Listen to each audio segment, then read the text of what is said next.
Hi, hello, నమస్తే మిత్రమా.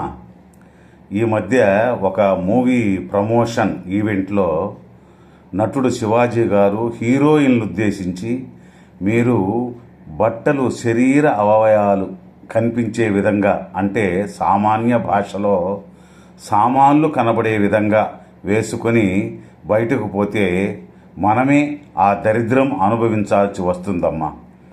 ఏమనుకోవద్దు. హీరోయిన్లందరూ అని మీరు అనుకున్నా నాకు పోయిందేమీ లేదని.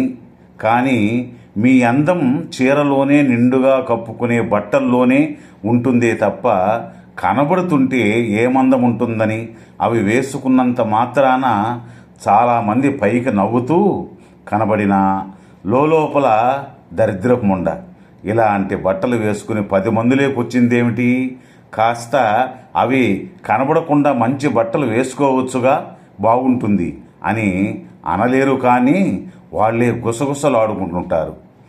ఆయన ఇంకో మాట అన్నారు, స్త్రీ అంటే స్వేచ్ఛ కాదు, ప్రకృతి. ఎంత అందంగా ఉంటే అంత గౌరవం పెరుగుతుంది. గ్లామర్ అనేది ఒక దశ వరకే. మన వేష భాషల నుండే మన గౌరవం పెరుగుతుంది. ప్రపంచ వేదికల పైన చీర కట్టుకున్నోళ్లే విశ్వసుందరి కిరీటాలు వచ్చాయని కూడా అన్నారు. ఇది ఒక దండోరా సినిమా ఈవెంట్లో జరిగింది. దీంతో తప్పేముందో ఇబ్బంది కలిగి వారెవరైనా చెప్పాలి. అది వదిలేసి స్త్రీ స్వేచ్ఛని హరించి వేస్తున్నారు. మా ఒళ్ళు మా ఇష్టం. అవి 2-3 పనికిమాలిన దరిద్రపు ముండలు నోరు విప్పాయి. నేనెలా అనడం తప్పు కావచ్చు, అయినా శివాజీ గారు సామాన్లు అన్నారు. ఇంకెవరన్నా అయితే సన్ను సంక అని ఉండేవారు. అంత పచ్చిగా పబ్లిక్లో మాట్లాడరాదనే ఆ మాట అన్నారు. నిజమే కదా. ఒక స్త్రీ బయటకు వచ్చేటప్పుడు ఏ తాగుబోతు వెధవ చూసినా ఆ స్త్రీమూర్తికి దండం పెట్టాలి. నేనమ్మ ఏముందిరా అనే ఆలోచనే రాకూడదు. అందువలనే ఆ చీరలు ధరిస్తే అంత గౌరవం. అవయవాలు చూపిస్తే మొదట చూస్తాడు, తరువాత టచ్ చేస్తాడు, ఆ తరువాత వాడికి కావలసిన రీతిలో ప్రవర్తిస్తాడు. అదే జరిగేది. స్త్రీ అంటే బెల్లం లాంటిది. ఈగలు వాలకుండా చూసుకోవలసిన బాధ్యత స్త్రీది. ఇక మగవాళ్ళు ధోవతులు, బొట్లు, మెట్లు ధరించి రండని ఒక ముండ కూసింది. ఒసే ముండ, నిన్ను అంగాంగ ప్రదర్శన చేయొద్దని చెప్పారే కానీ చీర ధరించకపోతే, నీకు నచ్చకపోతే ఒళ్ళంతా కప్పుకునే డ్రెస్ వేసుకో.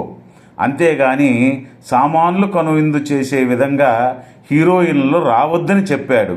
అసలు మీ గురించి చెప్పకపోయినా ప్రపంచంలో ఉండే వారందరినీ కాదు, సినిమా హీరోయిన్లకు మాత్రం చెబుతూ స్త్రీ గురించి చెప్పాడు. స్త్రీ అంటే ఒక దేవత. సృష్టికి సృష్టి చేసే బ్రహ్మ లాంటిది. దేవుని తర్వాత దేవుడు. ఆ మాతృమూర్తిగా పుట్టి స్త్రీజాతికే అవమానం చేసే మిమ్మల్ని నిలువునా నరికినా తప్పులేదు. మీతోటి ఆడవారికే అసభ్యకరంగా ఉందని ఎందరో స్త్రీమూర్తులు వాపోతున్నారే ముండల్లారా. మిమ్మల్ని చూసి ఎంతమంది ఆడపిల్లలు మగపిల్లలు చెడిపోతున్నారో తెలుసా? నువ్వు కూడా ఒక తల్లికి పుట్టావంటారే, ఆ మాట అనేందుకు మీకు అర్హత లేదు. స్త్రీ బాగుంటే సమాజం బాగుంటుందని చెప్పారే కానీ అడ్డపల్లాయిలు అంకమ్మ కొలుపులు మాదిరి మాట్లాడితే రేపు మీకు బయట ఏమి జరిగినా సంకనాకిపోతారు. సినిమాలు మాత్రం డబుల్ మీనింగ్ వర్డ్స్ ఉపయోగించవచ్చు. అవి అమూల్యమైన నోటి ద్వారా సంభాషించవచ్చు.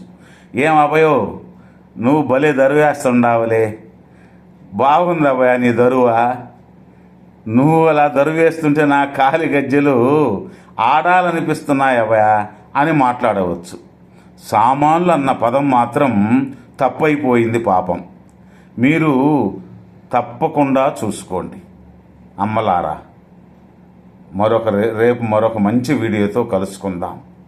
జై హింద్.